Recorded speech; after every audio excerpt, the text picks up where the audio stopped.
토론을 시작하도록 하겠습니다. 전남동부권 평생교육포럼의 토론입니다. 잘 들린가요? 한번 들리면 이렇게 좀 해주십시오. 잘 들립니까? 안녕하십니까? 반갑습니다.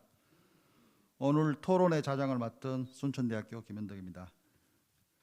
먼저 정책 발표, 우수사례 발표, 그리고 주제 발표를 해주신 네 분의 발표자분께 다시 한번 감사드립니다. 정책 발표로는 정부 평생교육 정책이란 주제로 국가평생교육진흥원의 김만희 실장님이, 그리고 지자체 평생교육 정책이란 주제로 순천시 양효정 과장님이 해주셨고요. 지자체 평생교육 우수사례 발표는 성남시 이혜종 과장님이 해주셨습니다. 그리고 주제 발표가 있었는데요. 온택트 시대, 지역 평생교육의 생존과 성장 전략이란 주제로 한국평생교육사협회 전하영 회장님의 발표가 조금 전에 있었습니다. 네 분의 발표자의 오늘 토론에 참여하실 두 분의 교수님을 잠깐 소개해 올리겠습니다. 먼저 순천대학교 교직과에 근무하고 계시는 이병환 교수님 모셨습니다. 역시 순천대학교 산학협력단의 심연 교수님이 참석하셨습니다. 나머지 네 분은 조금 전에 말씀드렸듯이 발표를 해주신 분들입니다. 한 분의 발표장께서는 시간 관계상 자리를 먼저 뜨셨습니다. 양해 부탁드리겠습니다. 토론 및 질의응답에 할애되어 있는 시간이 총 30분입니다. 따라서 먼저 두 분의 교수님이 각각 5분 이내로 코멘트를 하시거나 혹은 본인의 생각이나 의견 등을 말씀하신 이후 해당되는 발표자분께서 2, 3분 이내로 짧게 답변을 하는 순서로 진행하겠습니다. 아울러 효율적인 토론을 위해 발표자분께서도 크로스로 오늘 발표했던 내용에 대해서 의견을 간단히 개진하는 시간을 갖도록 하겠습니다. 또한 유튜브로 시청하고 계시는 학생, 시민 여러분께서도 궁금한 점이나 질문이 있으시면 남겨주시기 바랍니다. 시간이 허락되는 한도 내에서는 실시간으로 답변 드리겠습니다. 차후 사회자님께서는 몇 개의 질문을 나중에 읽어주시기 바랍니다. 자, 그럼 이병환 교수님의 토론이 있겠습니다. 네, 반갑습니다. 순천대학교 사범대학 교직과에 근무하는 교수 이병환입니다. 조금 전에 발제자들의 원고를 들으면서 바야흐로 평생교육의 시대가 정말 이제 정착을 넘어서 만개하고 있구나, 이런 생각이 들고 있습니다. 정말 앞으로 우리가 펼쳐질 미래 사회는 평생교육을 기반으로 끊임없이 계속 발전해 나가야 한다라는 생각을 하고 있습니다. 평생교육에 대해서 최근에 우리나라에서 굉장히 많은 괄목할 만한 성장을 해왔습니다. 그러나 지금쯤 우리가 더 나은 평생교육을 위해서 지금까지의 평생교육을 제대로 진단하고 미래에 대한 방향을 모색하는 중대한 시기를 맞이하고 있다, 이렇게 볼 수 있습니다. 그 계기가 바로 코로나 팬데믹 현상이 아닐까, 이렇게 생각하고 있습니다. 아까 발제자도 말씀하셨다시피 이 평생교육의 기반은 우리 헌법에 명시하고 있는 국민의 기본권이다, 이렇게 볼 수가 있습니다. 우리나라의 헌법은 유럽의 영향을 받기도 했고 또 일본의 영향을 받기도 했습니다.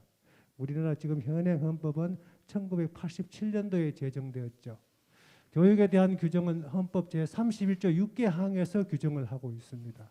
물론 그 이전에 헌법 제10조인 행복추구권과 그 다음에 헌법 제11조의 평등의 구현, 그리고 또 헌법 제22조의 학문의 자유, 이런 것도 간접적인 영향을 줍니다만은 확실하게 교육에 대한 내용을 규정하고 있는 것은 헌법 제31조 제1항, 2항, 그리고 5항, 6항, 여기에 해당된다고 볼 수 있습니다. 우리가 평생교육이라는 것은 말이죠, 그냥 막연히 해도 되고 안 해도 되는 것이 아니라 국민의 기본권이다, 저는 그렇게 보고 있습니다. 기본권이라는 것은 그것이 이제 두 가지 의미가 있는데 하나는 인권이고 하나는 이 법적으로 기본권이거든요. 독일에서 이야기하는 기본권. 이것은 이제 인권을 포괄하는 개념이에요. 인권이라는 것은 인간의 권리거든요. 아주 쉽게 이야기하면 인간의 권리인데 이것은 뿌리 깊은 민주주의의 역사적 전통을 가지고 있습니다. 버지니아 권리장정과 프랑스 인권선언에서 인간답게 살 권리를 주창한 바가 있습니다. 이미 250년이 지났어요. 인간답게 살기 위해서 가장 필요한 것이 무엇일까요? 인간다운 삶의 핵심적인 내용은 배워야 한다는 겁니다.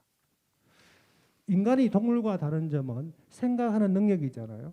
그러면 이제 학교 교육을 떠나서 인간다운 삶을 유지하기 위한 전제 조건은 태교에서부터 죽을 때까지 끊임없는 학습을 통해서 인간다움을 유지해야 한다는 것입니다. 이것이 인권과 기본권의 기본 출발점이 되는 것입니다.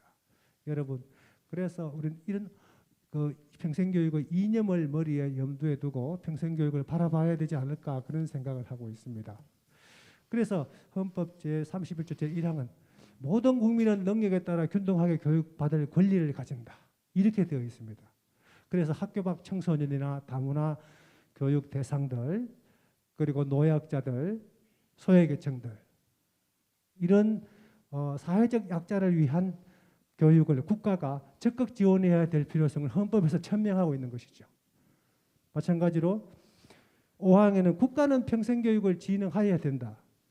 이 헌법 제31조 5항에 의해서 교육기본법과 평생교육법이 제정되어 가지고 평생교육의 법적 기반을 확고하게 구축하게 된 것이라는 것이죠.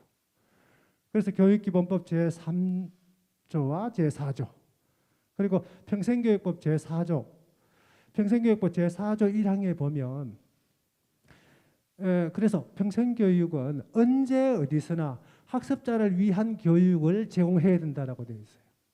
그 다음에 2항에는 학습자를 위한 교육을 위해서 모든 시공간을 초월한 다양한 제도적인 지원이 선행돼야 된다 이렇게 보고 있거든요.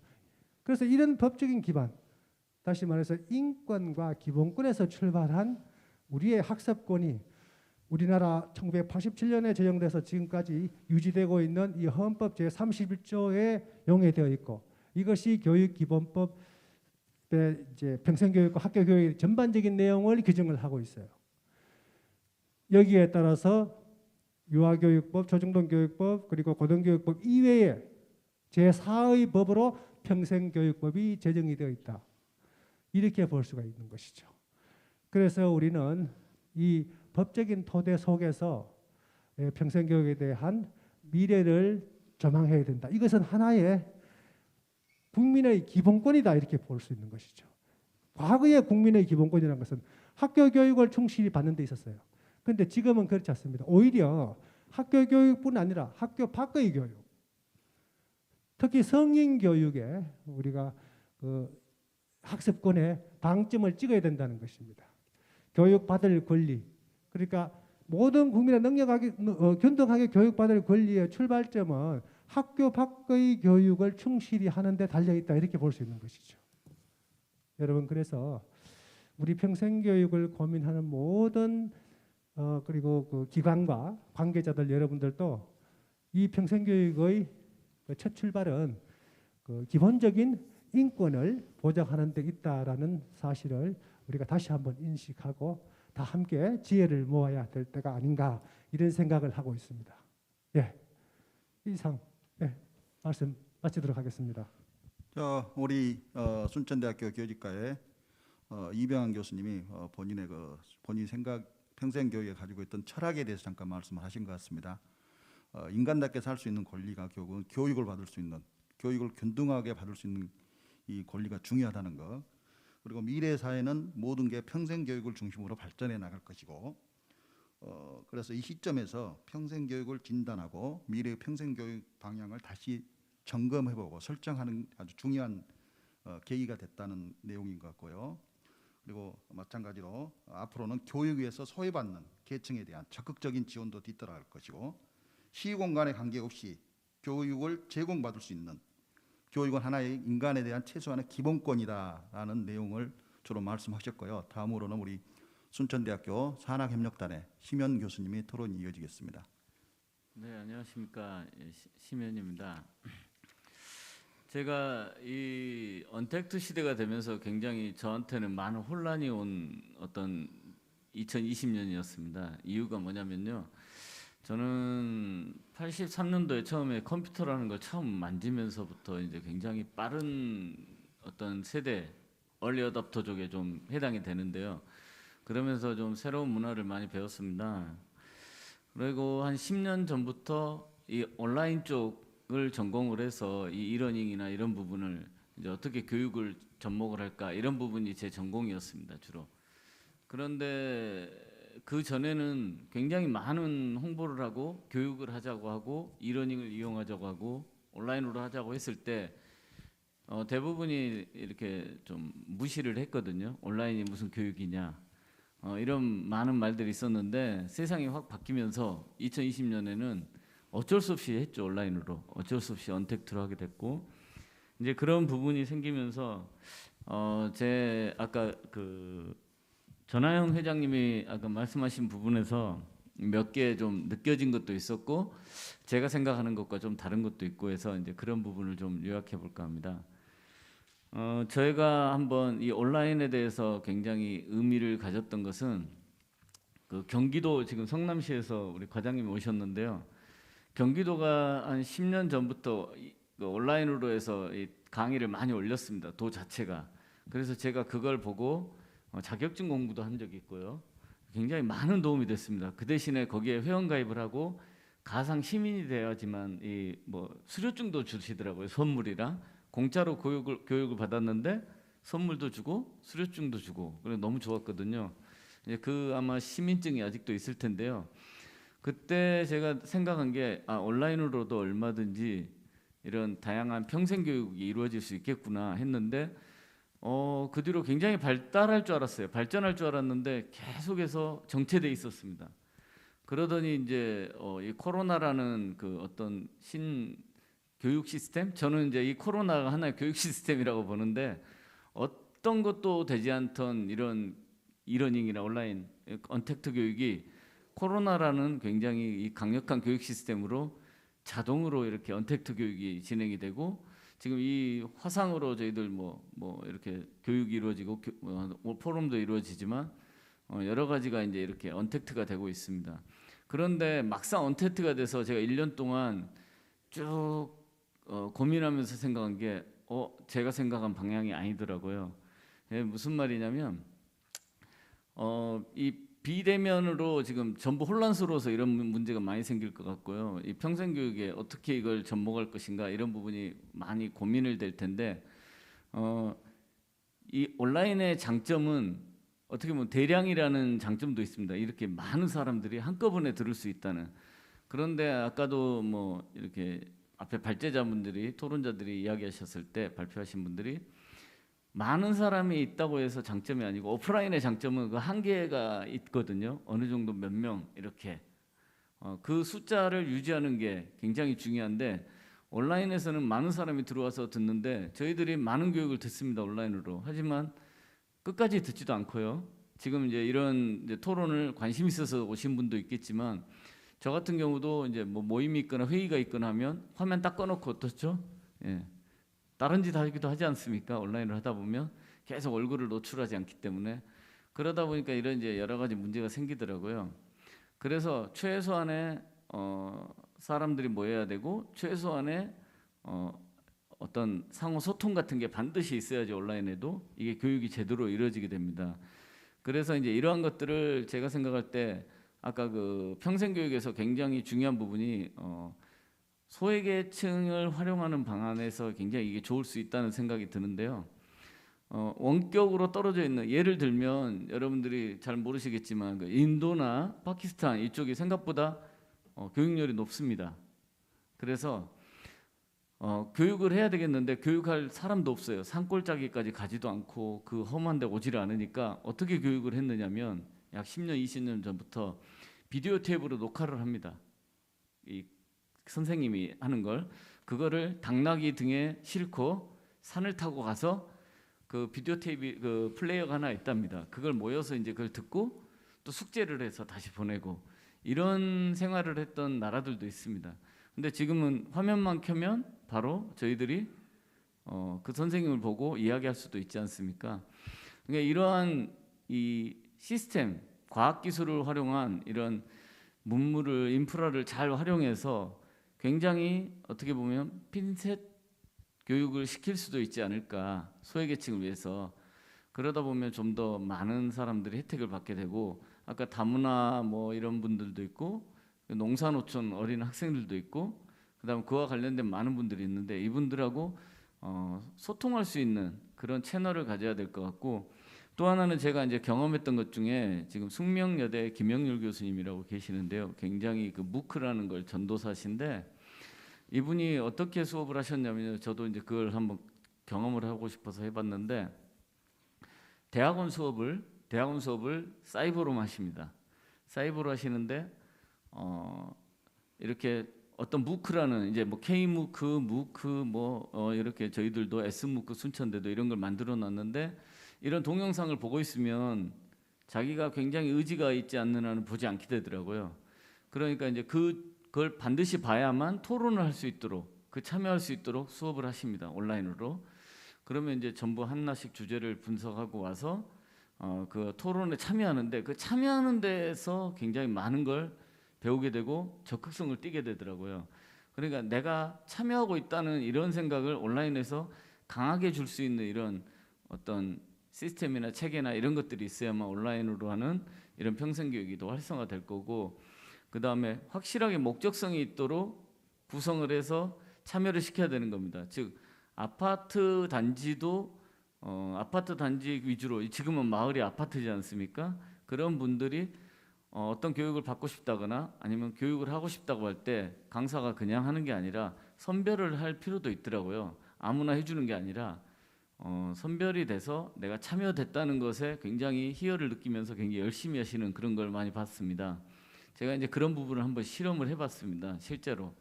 그랬더니 자기가 빠지면 기분 나쁘죠. 할머니들이. 왜 나는 빼? 그러면 그 준비가 안 돼 있어요. 이제 이런 어떤 그런 자기가 그 자격 조건이 된다고 할까? 이런 것들을 잘 활용하면 굉장히 온라인으로 할지라도 굉장히 적극적인 참여와 그다음에 이 시너지 효과, 교육의 효과가 굉장히 높아질 수 있다. 그리고 순천시, 뭐 아까 성남시 이런 데 저도 온라인으로 다 들어가 봤습니다. 굉장히 데이터들 많이 있습니다. 좋은 강의 많이 있고. 그런데 아까도 말했듯이 뭐 퍼시들레이터나 아까 뭐 무슨 PD들이 있었지 않습니까? 그런 분들, 저희는 TA라고 합니다. 티칭 어시스턴트라고 하는데, 이런 분들의 역할이 굉장히 많이 필요하더라고요. 강의를 할 때 제가 이걸 제어를 하고 있으면 수업이 안 됩니다. 뭐 이거 하나 보고 갑자기 학생이 사라지고 들어오게 해달라고 전화 오고, 이게 정신없지 않습니까? 그 중간에서 이제 매니저 역할을 하는 분들이 반드시 필요하고요. 그분이 그걸 못 느낄 정도로 굉장히 자연스럽게 연결을 해줘야만 강사나 이 강의를 듣는 분들이 굉장히 편하게 수업을 하고 몰입을 할 수 있는데, 그런 부분이 깨지기 시작하면 이게 굉장히 문제가 많이 생기더라고요. 그래서 그 부분을 해결하는 방안을 많이 연구를 해봤습니다. 그건 나중에 한번 소개를 해드릴 건데요. 이제 그런 부분들만 좀 해결되고, 숫자가 꼭 많아야 되느냐, 즉 관람자도 있어야 되겠지만, 심영 교수님, 우리 네. 다른 분도 발표 기회를 좀 줘야 되니까 알겠습니다. 간단히 말해 주십시오. 예, 그런 부분들이 좀 필요한 것 같고요. 예, 이런 시대에 굉장히 소외계층이나 많은 분들한테 어떤 기여를 할 수 있을 거라고 생각합니다. 예, 감사합니다. 우리 심영 교수님께서 이쪽 분야의 전공자시거든요. 그래서 언택트, 부정을 뜻하는 언과 컨택트, 또 온택트, 온라인과 컨택을 뜻하는 온라인 접촉이 증가할 거죠. 이게 우리나라에 태어난 코로나 신조어입니다. 사실은 콩글리시라고 할 수 있는데, 미래는 어쨌든 그 코로나로 인해서 온택트, 온라인 접촉을 통한 수업이 계속 증가할 것이다. 거기에 대한 준비가 많이 필요할 것이라고 얘기하신 것 같고요. 두 분 다 특별히 뭐 질의를 하신 건 아니고 어드바이스나든가 조언을 해주신 것 같습니다. 여기에 대해서 혹시 오늘 발표자분께서 간단하게 말씀하실 분이 계시면 얘기하셔도 되겠습니다. 순천시 양효정 과장님 계신가요? 양 과장님, 우리 순천시 평생 교육을 어떻게 어떤 방향으로 가져갈 것인지 간단히 코로나 시대, 포스트 코로나 시대 어떻게 가져갈 계획을 가지고 계신지 간단하게 말씀해 주시면 고맙겠습니다. 네. 아까 발표에서는 제가 주로 다른 분들이 온라인 시스템에 대한 강조를 많이 하실 것 같아서 저희 전반적인 평생교육 정책에 대해서 좀 말씀을 드렸고, 작년에 저희도 코로나 때문에 상반기에는 거의 프로그램이 중단이 됐었고요.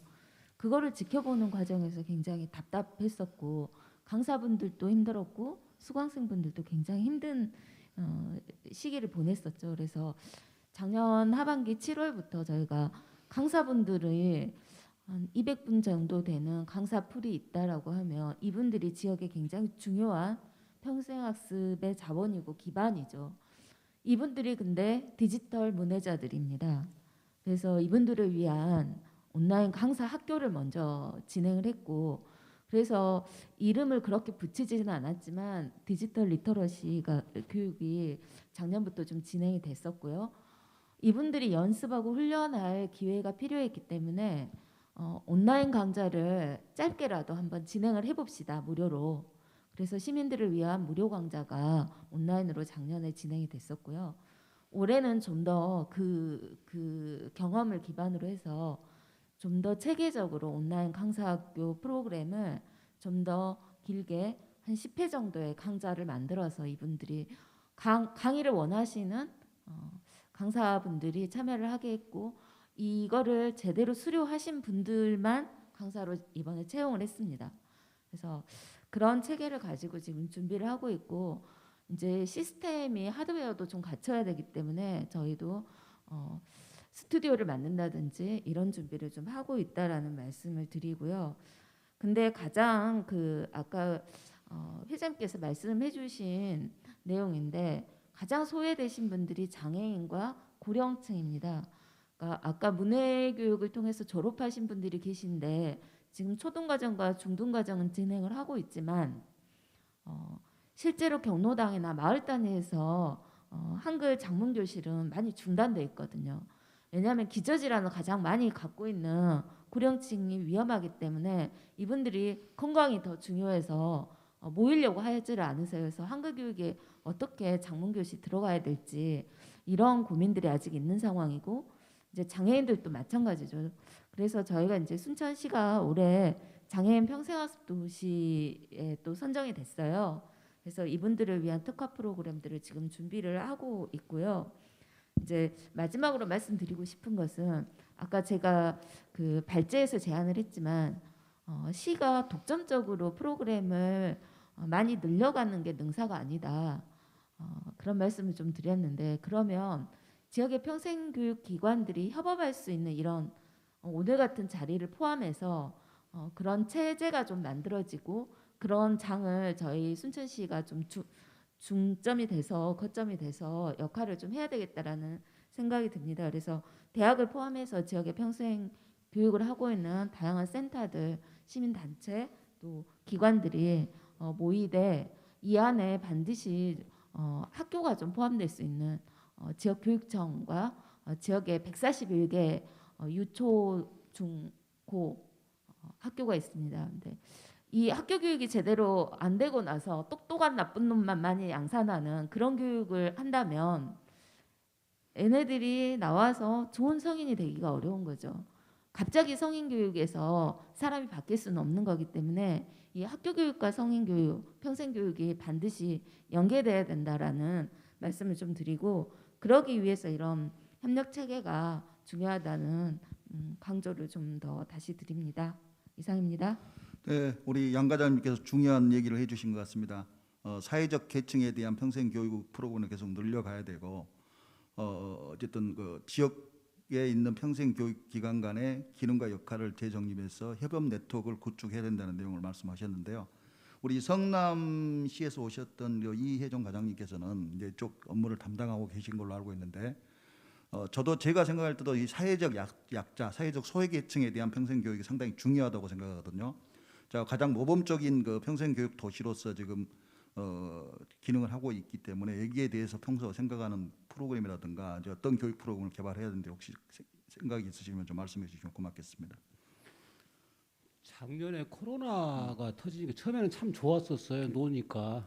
근데 이제 놀다 보니까 이제 우리가 이게 할 건 아니다 생각했어요. 그래서 이제 온라인 돌려보고 그다음에 실습 강좌들은 온라인에서 교육 효과를 나타나지는 못하잖아요. 그래서 이제 브랜디드 방식이라고 그래갖고 어떻게 소통할 수 있는 방법을 찾아낸 거예요. 그래서 이제 진행을 해 왔는데 좀 미흡한 부분이 있었어요.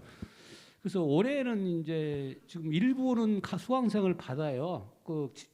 지침에 맞게 수강생을 받고 일부는 온라인 동시에 돌아가는 거죠. 온오프라인을 동시에 지금 저희는 돌리고 있고. 그래서 이제 아까 계속 손천식 과장님도 말씀하셨다시피 이제 디지털 문해자들이 계속 문제가 되는 거예요. 그래서 이제 그 전부터도 이제 계속 문제식이 있었는데. 지금 어르신들 같은 경우가 주로 해당이 돼요. 그래서 지금 저희 같은 경우는 그 커리큘럼을 만들었어요. 은빛학당이라는 커리큘럼을 만들었어요. 커리큘럼 만들어가지고 디지털 문해라든가 그다음에 키오스크라든가 1인 미디어 콘텐츠라든가 유튜브 이런 것들을 갖다가 지금 강좌를 개설을 했어요. 강좌를 개설해갖고 작년에 일기 한번 돌려보고요. 올해 일기가 지금 진행 중에 있어요. 근데 일기가 바로 마감이 돼버려서 몇 시간 만에. 그래서 지금 바로 오기 전에 결정하고 왔는데 어제 결정했는데 이 길을 바로 모집하는 걸로. 그래서 지금 저희 같은 경우는 이제 이런 은빛학당 이런 부분들을 상당히 해요. 강조해서 프로그램을 넣었는데 문제가 또 있어요. 왜 그러냐면은 코로나 시국이다 보니까 한꺼번에 많은 사람들 교육을 못 시켜내요. 한꺼번에 많은 사람 교육을 못 시켜내기 때문에 그런 문제점이 있어서 저희 같은 산하기관한테 많이 협조 요청을 했습니다. 협조 요청을 해서 특히 구청 같은 데도 교육 시스템이 갖춰져 있기 때문에 그걸 같이 해내자고 그래가지고 이런 부분들을 해나가고 있습니다. 그리고 또 저희 같은 경우는 이제 지금 현재는 코로나 시국에서 이제 지금 하다 보니까 기술적인 문제가 계속 나와요. 기술적인 문제 나와서 스튜디오도 만들고 그다음에 인터넷망도 확충을 하고 그래서 이제 아마 저희들도 노하우가 쌓여가고 그러면 이제 하반기부터 좀 좋아지지 않겠나. 그리고 지속적으로 이거 한다 그러면 디지털 문제들도 많이 없어지지 않겠나 생각을 하고 있습니다. 예, 이상입니다. 예, 감사합니다. 우리 전하영 회장님 혹시 말씀하실 내용이 있으신가요? 네, 일단 지금 순천시에서도 이 스튜디오에 대한 고민을 하고 계시는데요. 지금 보면 이제 지자체를 중심으로 해서 이 온라인 평생 교육을 활성화시키기 위한 이제 시스템을 갖추기 시작을 했습니다. 그런데 이 또한 자칫 독점적으로 운영이 되다 보면은 이제 지역에서는 결국은 또 온라인 평생 교육의 이 격차를 확산시킬 수 있는 우려들이 많이 있습니다. 그러면 지금 현재 예를 들어 순천시에 있는 수많은 평생 교육 관련된 기관과 시설은 그런 시스템을 갖추기가 쉽지 않다라는 거죠. 지금 이 포럼 하나도 운영하는데 아마 예산이 상당히 많이 들어갈 겁니다. 그렇다면은 마을에서는 과연 가능할까요? 쉽지 않다라는 거죠. 그래서 저는 온라인 평생 교육은 휴대폰 하나만으로도 다 구현돼야 되지 않을까라는 생각을 합니다. 그래서 만약에 이제 지자체 중심으로 그런 어떤 양질의 스튜디오를 만들고 아주 우수한 기자재를 갖춘다라면 그게 시민들에게 개방돼야 되지 않을까. 그래서 저는 지역 내에 있는 수많은 이런 이해 당사자들이 만나야 되는 이유 중에 하나가 그럼 여기도 만들고 저기도 만들고 해서 이중적으로 계속 예산을 쓰기보다는 이 시민들이 이 공공재로서의 온라인 평생 교육의 시스템을 이용할 수 있는 그런 시스템들이 마련돼야지만 격차도 좀 줄어들지 않을까 그런 생각도 해봤습니다. 이상입니다. 예, 좋은 얘기 말씀해 주신 것 같은데요. 혹시 온라인 상에서 지금 질의하신 분 혹시 계신가요, 사회자님? 네, 온라인 상으로 질의를 평생교육에 관련해서 해주셨는데요. 기관에서 답변이 좀 나간 것 같고요. 토론을 마무리하기 전에 읽어주셔도 됩니다. 몇 개. 네, 우선 현장에서 그러면 질문을 받아보도록 하겠습니다. 현재 김현덕 교수님께서 좌장으로 토론을 진행했습니다. 우리 평생교육에 관련된 이야기도 나왔고 또 거기에 관련된 정책이나 사업에 관해서 다시 한번 좀 들어보는 시간을 가져봤는데요. 현장에서 우리 평생교육에 관해서 궁금하거나 또 문의하거나 해주실 말씀이 있는 분이 있으시면 손을 들고 자유롭게 말씀해 주시면 저희 토론자분들께서 답변을 해 주실 겁니다. 혹시 질문하실 분 있으실까요? 질문할 네. 네, 사회자님, 뒤쪽에. 사회자님 질문하면은 뭐 선물을 준다고 하면 질문을 잘합니다. 뭐 인센티브를 네, 제공하고. 제가 온라인에서도 질문을 하면 선물을 드린다고 했는데 오프라인에서도 마찬가지입니다. 질문을 하면 소정의 선물을 드리겠습니다. 네, 질문 부탁드립니다. 네, 좋은 말씀 감사합니다. 여러 가지 말씀하신 것 중에서 우리 그 순천시 양과장님께서 지역의 평생교육기관들이 합쳐서 뭔가를 이렇게 해보자고 하는 의지를 보여주셔서 너무 감사드리고, 그리고 아까 그 순천시장님께서도 제가 뭐 자세히는 모르겠지만 평생교육 관련 그 지역의 뭐 순천대와 협력해서 평생교육 선언 같은 것도 언급을 하셨는데, 그 내용이 혹시 뭐 어떻게 그 진행이 되고 있는 건지 아니면 그냥 구상 단계인지 그런 거를 조금 여쭤보고 싶습니다. 답변 드릴까요? 그 협의회 같은 경우는 지금 있는 협의회를 좀 더 확산해서 기관을 더 늘려서 진행을 할 예정이고요.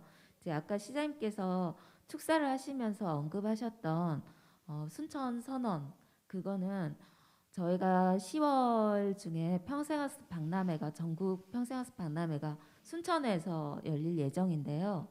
그때 아까 김만희 실장님이 그 발표해 주신 내용회가 있었는데, 전국에 175개의 평생학습 도시가 있습니다. 올해 선정되는 도시까지 포함하면 한 180개 정도 될 것 같은데요. 이 평생학습 도시들 간의 협의회가 있습니다. 이 협의회 내에서 논의를 거쳐서 이를테면 순천의 학습자가 서울의 딸네 집에 가서 한 달을 살고 있으면 그동안에는 학습이 중단되지 않고 서울의 어떤 구에 가서도 평생학습 기관에 들러서 평생학습을 참여하고, 그게 서로의 학력으로 인정될 수 있는 이런 시스템을 평생학습 도시들 간에 전국이 하나의 캠퍼스가 되는 그런 개념으로 지자체장님들이 같이 협의를 해서 그거를 좀 선언하자라는 뜻이고요. 그런 개념이 지역 내에서도 가능할 거라는 생각이 듭니다. 네, 이상입니다. 네, 다시 한번 질문해 주시면 감사하겠습니다. 현장에서 한 분만 더 받으시죠. 시간 관계상. 예. 없으시면은. 자, 온라인상의 글을 여기서 읽어 주십니까? 어떻게 하실 거예요? 네, 네. 예, 예. 질문이 꽤 올라와서 읽어드리겠습니다. 예, 예. 토론을 굉장히 적극적으로 하셨는데 궁금한 점들이 있으신 것 같습니다. 맨 아래로 내려주시면 좋을 것 같아요. 아래쪽에 있거든요. 제가 그냥 읽어드릴까요? 네, 네. 네. 읽어 주십시오. 국가평생교육진흥원에서는 2021년 평생학습도시 관계자들을 대상으로 직무교육을 준비하고 있는지 궁금합니다. 라는 말을 해주셨는데 실장님께서 가셔서 혹시 답변 자, 우리 해주실 사회자님 분들이 없으시겠죠? 이렇게 하시면 네. 좋을 것 같습니다. 여기 나온 질문은 네. 미래융합대학에서 오늘 행사를 주관한 미래융합대학에서 차후에 답변서를 해서 다 올려주시는 걸로. 아, 네, 그래, 알겠습니다. 질문만 중요 질문만 몇 개 읽어주십시오. 네. 네, 그러면 질문만 몇 개 읽어드릴게요. 우선 그 질문이 있었고요. 두 번째는 지금은 코로나로 인해 반강제적으로 온라인으로 평생교육을 운영하지만 코로나가 끝나면 온라인으로 하는 건 없어질까요? 아니면 꾸준히 확대돼 갈까요? 대학과 치도에서 평생교육을 진행합니다. 공동으로 운영되는 방안을 고려하고 있는지요? 등등의 질문이 있었는데요. 네, 원래 포럼을 5시까지 진행하기로 했었는데 지금 시간이 초과된 관계로 오늘 행사를 함께 공동 주관했던 미래융합대학에서 질문을 정리해서 올려드리도록 하겠습니다. 추후에 좀 공지사항을 통해서 안내를 해드려야 될 것 같은데요. 우선 현장에서 질문 한 번만 더 받도록 하겠습니다.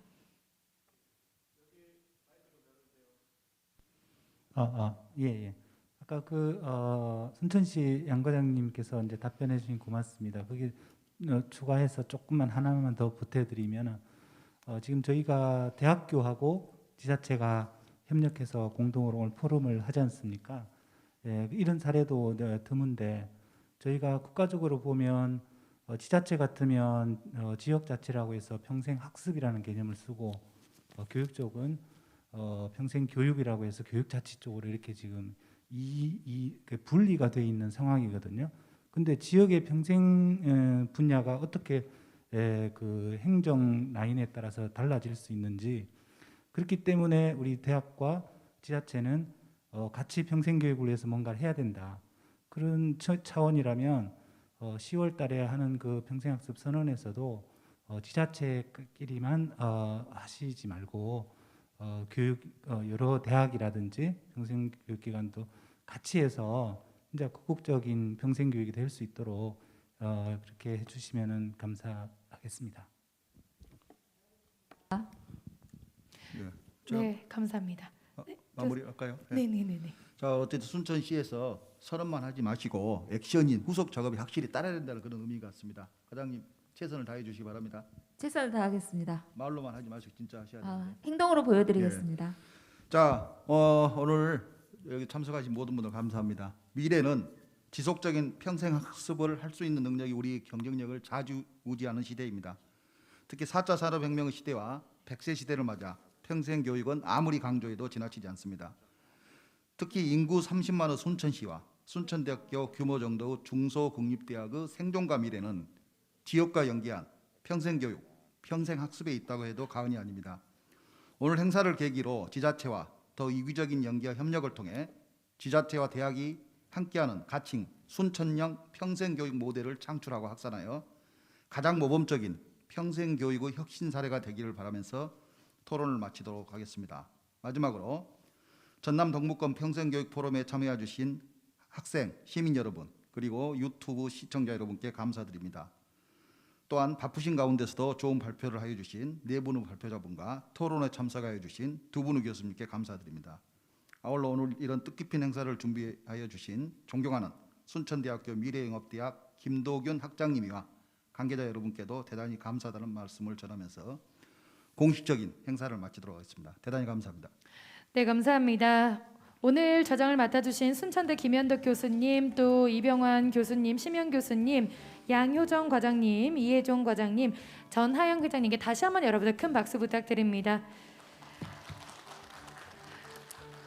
네, 그리고 제가 앞서서 안내 말씀을 좀 드렸습니다. 저희가 실시간 채팅방에 질문을 남겨주시면 선물을 드린다라고 말씀해 드렸는데요. 마지막에 정말 많은 분들께서 남겨주셔서 제가 살짝 당황하긴 했지만 그 질문을 남겨주신 분들께 소정의 선물을 드리기로 했죠. 저희가 현재 댓글로 공지사항으로 띄워드릴 겁니다. 메시지 문자를 주시면 되는데요. 아마 전화번호가 뜰 건데 이 전화번호로 질문했다고 문자를 남겨주시면 선물을 저희가 드리도록 하겠습니다. 포럼에 적극적으로 참여해 주셔서 감사하다는 의미로 선물을 드리겠습니다. 또 오프라인으로 의미 있는 질문을 해주신 분께도 선물을 드리도록 할 테니까요. 잠시 뒤에 주최측에 남겨주시면 좋을 것 같습니다. 배우지 않으면 곧 늙고 쇠퇴한다. 우리 중국의 유학자 주자가 한 말입니다. 오늘 포럼에 참석하신 모든 분들, 그리고 우리 평생교육을 위해서 고민하고 항상 노력하는 분들에게 우리 정신의 젊음 그리고 배움에 대한 열정이 평생 가득하길 바라면서 오늘 전남 동북권 평생교육 포럼을 모두 마치도록 하겠습니다. 지금까지 함께 해주신 여러분 고맙습니다.